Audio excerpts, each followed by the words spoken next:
নমস্কার বন্ধুরা, আশা করি তোমরা সবাই ভালো আছো। যাই হোক, গল্পপ্রেমী বন্ধুদের জন্য এক সুন্দর একটা গল্প নিয়ে এসেছি। গল্পের নাম মন নিয়ে কাছাকাছি।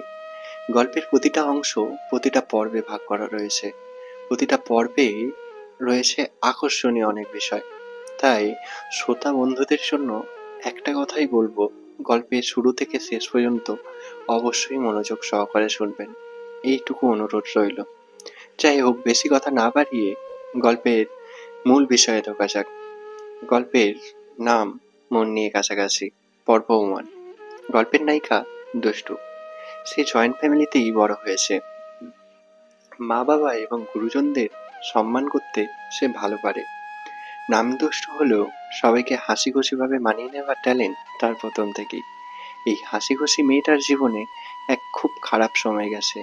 তার সব থেকে কাছের এবং প্রিয় সম্পদ ভগবান তার কাছ থেকে কেড়ে নিয়েছে। মা ছাড়া প্রত্যেক ছেলে মেয়েই অন্ধকার থাকে। বিশেষত মেয়েরা সব সমস্যার কথা তার মাকেই শেয়ার করে। কিন্তু বিষয়টা দেখো, দুঃখের বিষয়, এই দুষ্টু মিষ্টি হাসি খুশি মেয়েটার জীবনে তার অমূল্য সম্পদ তার মা নেই এই পৃথিবীতে। 15 বছর বয়সেই তাকে একা করে দিয়ে ঈশ্বর তার কাছে ডেকে নেয়। তার মা তার কাছ থেকে কেড়ে নিয়েছে ঈশ্বর। যাই হোক, তার মা মারা যাবার পর দুষ্টুর বাবা আবার বিয়ে করে। দ্বিতীয় বিয়ে করার পরে দুষ্টু মেনে নিতে পারলেও তার সৎ মা তাকে কখনোই মেনে নিতে পারেনি। এত কিছুর পরেও তাকে সব থেকে যে বেশি ভালোবাসে, যার জন্য বেঁচে থাকা, সে হলো তার ভাই। তাকে বন্ধুর মতো সবকিছুই শেয়ার করে। এবার আসা যাক গল্পের অন্য চরিত্র, অর্থাৎ নায়ক দেব। দেব ছোটবেলা থেকেই বড় আদরে বড় হয়েছে। জয়েন্ট ফ্যামিলির একমাত্র ছেলে দেব। তার জীবনে অবশ্য কোনো অঘটন ঘটেনি। সে খুব ভালোভাবেই তার মা বাবার আদর্শ নিয়ে বড় হয়েছে।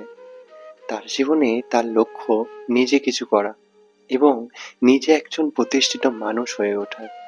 সে ছেলেবেলা থেকেই বড্ড রাগী এবং বড্ড মেজাজি, একচেটি একগুঁয়ে টাইপের।